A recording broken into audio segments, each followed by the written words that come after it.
Hey yo yo yo, salut les turfeuses, salut les turfeurs, bienvenue pour un nouveau pronostic de Benoît Requin. Ok, on place au pronostic du quintet du samedi 14 septembre, direction Paris-Vincennes pour le critérium des 5 ans. Trop attelé, 3000 mètres, 17 partants, réunion 1, course 4, indice de confiance 3 sur 5.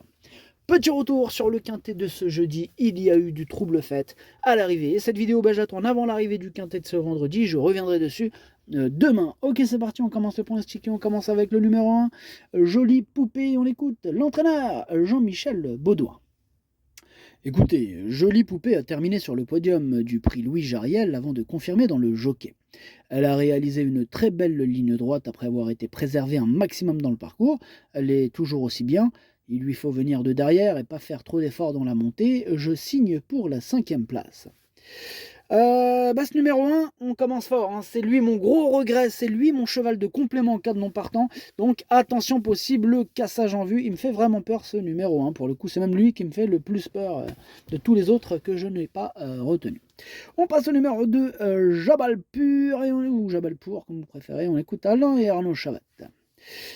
Par contre, parlez pas en même temps Alain et Arnaud. Hein. Choisissez, c'est qui parle, c'est qui va parler là, Alain ou Arnaud? C'est moi, c'est Arnaud. Ok Arnaud, on t'écoute. Écoutez, Jabalpur s'est fait crever une roue à l'entrée de la plaine en dernier lieu. Du coup, son driver a préféré rester sagement derrière. Même avec une roue crevée, il a fini au petit trot derrière le rideau de chevaux qui a disputé l'arrivée. On pense qu'il y aurait amplement participé, donc on y retourne. Avec un parcours favorable, il est capable d'être dans les 4 ou 5 premiers. Ok, c'est noté. Ce numéro 2, c'est un danger lui aussi. Hein. C'est un regret pour ma part. C'est mon deuxième cheval de complément en cas de non partant. Attention. On passe au numéro 3, Joconde Sibeil, et on écoute Jean-Michel Baudouin. Oui, je vous présente aussi Joconde Sibeil, qui a trotté une 12-6 dans le prix jockey et amélioré son record sur un parcours de tenue de la grande piste. Bon, ce n'est pas tout mal malgré le classement. Elle est restée à gros bois depuis et a bien travaillé. Bon, là, elle sera déférée à nouveau. On va courir petit bras en dedans et la faire finir. Elle aura des œillères descendantes cette fois. Elle visera une petite place. Ok, c'est noté Jean-Michel. En tout cas, ce numéro 3, je ne l'ai pas retenu non plus, mais c'est lui le chef et le capitaine de ma petite liste des possibles troubles faits, des possibles casseurs de tickets repérés. Attention. On passe au numéro 4, juste à midi. On écoute Sébastien Baud. Juste à midi, il y avait eu un petit break après sa course d'Anguin. Et récemment, on est tombé sur Josco de Fitz, là, qui était fatigué à l'entrée de la ligne droite. La distance ne va pas le déranger, mais bon, il est peut-être meilleur sur piste plate. Là, il sera PADP, ça pourra l'aider à monter la côte. On l'envisage plutôt pour une 6 ou 6e place. Au fait, PADP, plaqué des antérieurs, des ferrés des postérieurs. Hein, pour celui qui se pose la question. Voilà. PADP, plaqué antérieur, des ferrés postérieurs. Enfin bref, ce numéro 4, du coup, je ne l'ai pas retenu. Voilà. Mais, vraiment, j'en ai préféré d'autres. On enchaîne avec le numéro 5, Jumba de Guez. On écoute Jean-Michel Bazir. Jumba De Gez a effectué une bonne rentrée dans le prix jockey et a terminé de bonne manière. C'est sans doute la moins prête de mes 3 pensionnaires, mais elle peut se glisser à l'arrivée. Elle sera déférée des 4 pieds. Les 3000 mètres vont parfaitement lui convenir. Avec beaucoup de rythme, elle ne sera que mieux et devrait en ramasser pour finir. Ok, donc attention à ce numéro 5, que je n'ai pas retenu non plus, mais qui est à l'arrière de ma petite liste des possibles troubles faits. Donc celui-là, je ne l'ai pas totalement rayé. Il est quand même sur une liste on le surveille, amateur de champ réduit, question de feeling. On passe au numéro 6, Django Vici, on écoute Antonio Ripoll Rigo. Bonjour Antonio. Si, ciao. Django Vici, il a fait une très bonne course en dernier lieu et je ne pensais pas qu'il était aussi bien. Le driver a mené une superbe course. Il n'est pas démonstratif le matin, mais le cheval est tonique, tout va bien. Si tout se passe comme dans un rêve, il devrait finir dans les 3 premiers. La course est ouverte et tout le monde peut gagner. Ça va être une course de drivers. Ça va être une course de driver, nous dit Antonio Ripoll Rigo. Et effectivement, ils se tiennent de près. Il y aura une question de parcours, une question de pilotage. Une belle course en perspective. Un très joli quintet samedi. Voilà, même à regarder sans spécialement jouer, il y aura du spectacle en tout cas. Bref, ce numéro 6, moi je l'ai gardé en fin de combinaison. On passe au numéro 7, Josco de Fitz, et on écoute Jean-Michel Baudouin. Alors, écoutez, Josco de Fitz, il n'a pas connu la préparation idéale, hein. Il a vite pris le galop dans le Prix de Provence avant de décevoir dans le Prix Jockey. On avait été trop offensif en début de parcours, voilà. Maintenant, les analyses n'ont rien révélé. Au travail, il affiche une bonne forme. Il va bien courir en venant sur les autres, étant très bien ainsi, mais il m'est difficile de dire qu'on va jouer le podium. Ouais, ben moi je ne l'ai pas mis sur le podium, hein, ça c'est sûr, je ne l'ai même pas mis dans mon prono, hein, donc pour vous dire. En revanche, je l'ai quand même mis quelque part, je l'ai mis sur ma petite liste des possibles troubles faites, et en plein milieu de cette liste.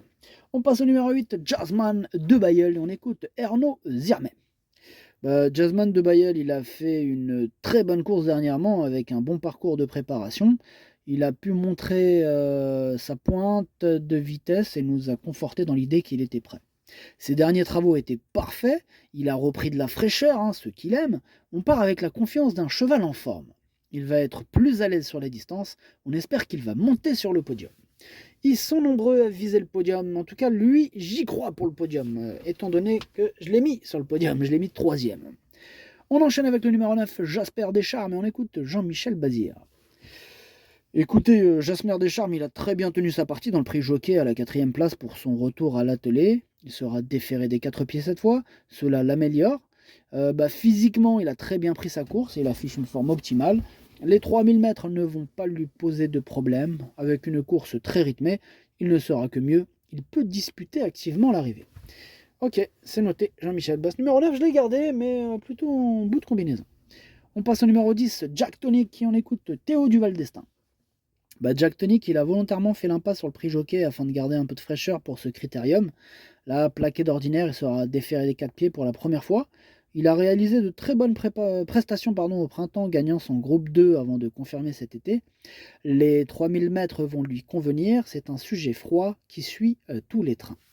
Ok, merci. En tout cas, ce numéro 10, je ne l'ai pas retenu. On passe au numéro 11, Joyner Sport, et on écoute Benjamin Gotz. Joyner Sport, il a fait la monte, là, ayant été arrêté durant toute cette période. Il a mis un peu de temps à se retrouver. Bon, là, il a bien couru en dernier lieu à Cagnes en allant devant avec un mauvais numéro en plus, tu vois. Donc là, s'il avait eu un numéro un peu plus en dedans, je pense qu'il aurait été troisième. Il revient bien, mais c'est plus un cheval de courte distance. Cela ne va pas être facile, mais il va essayer de se défendre. Ok, il va essayer. En tout cas, moi, j'y crois pas. Ce numéro 11, je ne l'ai pas retenu.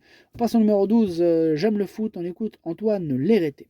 J'aime le foot. Il a couru sagement là dernièrement, Ferré. Il s'est bien comporté. Sa course était bonne. On est monté dans les tours. Il a bien récupéré. Il se présente en pleine forme. Là, il sera déféré des 4. Configuration qu'il n'a pas souvent connue. Ça devrait être un avantage de plus. Bon, c'est un cheval de tenue, hein, il court sur sa distance. Il devrait faire partie des 5 premiers normalement. Ouais, normalement, et c'est ce que je pense. En tout cas, je l'ai gardé, il me plaît bien, j'y crois. Je pense qu'il peut en faire souffrir plus d'un sur sa route. Moi, je l'ai mis 6e. On passe au numéro 13, c'est Justin Bold, et on écoute Jean-Rémy Delio. Justin Bold, il a couru derrière la dernière fois. On avait aussi rallongé l'enraînement, mais il est parti sur un temps de galop à ne pas renouveler. Il sera allégé dans sa ferrure.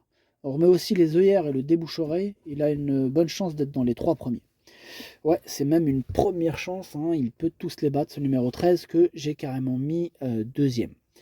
On enchaîne avec le numéro 14, c'est Josh Power. On écoute Sébastien Ernaud. Josh Power, il n'a pas eu de très bon parcours ces derniers temps, mais c'est super bien défendu et aura l'avantage d'être allégé dans sa ferrure par rapport à la dernière fois. Il arrive en forme pour ce grand rendez-vous. J'espère qu'il pourra se ramener un peu plus longtemps cette fois. Il y a de l'opposition et c'est le parcours qui fera la différence. Mais il est compétitif. Il est compétitif, hein, il nous dit Sébastien Arnaud. En tout cas, moi, ce numéro 14, il fait partie de mes préférés. Hein, je l'ai carrément mis à 4e. On enchaîne avec le numéro 15, c'est Just Love You. Et on écoute Alexandre Abrivard. Just Love You a répondu à mon attente le 17 août. Cependant, elle n'a pas bien couru dans le prix Jockey. Elle était peut-être en chaleur ce jour-là. Pourtant, au travail, il n'y a rien à redire. Elle a bossé plus fort depuis le 31 août et m'a donné satisfaction mercredi matin. On tente le coup pieds nus pour la première fois. Joshua Tree est le cheval à battre. Je crains aussi Just Gigolo et Jazzman de Bayeul. Merci, il nous a listé les dangers. En tout cas, ce numéro 15, moi je l'ai mis 5e et j'y crois. On passe au numéro 16, Joshua Tree. On écoute Jean-Michel Bazir. Ah, Joshua Tree, bah, il n'a pas connu de contretemps dans la préparation pour ce critérium des 5 ans. Il a repris un peu de fraîcheur à Grosbois avant de retourner à la campagne après sa victoire du prix Jockey. Là, il sera plaqué des antérieurs et des ferrés des postérieurs. Tout se présente bien. Eh ouais, tous les feux sont au vert pour Joshua Tree qui... qui sera difficile à devancer. Hein. C'est mon préféré, c'est une première chance et je l'ai bien sûr installé en tête. Et on termine avec le numéro 17, Just Gigolo. Il n'y en aura pas les commentaires de l'entraîneur. C'est Philippe Allaire. Il a l'air, mais a-t-il la chanson? On ne sait pas. En tout cas, il est parti sur le bateau de Captain Yann Barbaro. Amuse-toi bien, Philippe Allaire. Numéro 17, je ne l'ai pas retenu. Le pronostic, ça donne 16, 13, 8, 14, 15, 12, 9, 6. Merci d'avoir suivi cette vidéo. N'hésitez pas à mettre un pouce bleu si la vidéo vous a plu. Pour accéder à tous mes tickets pour la course du Quintet, rendez-vous directement en description de la vidéo. À jouer avec modération. Bonne chance. Chopez-le moi. Ciao.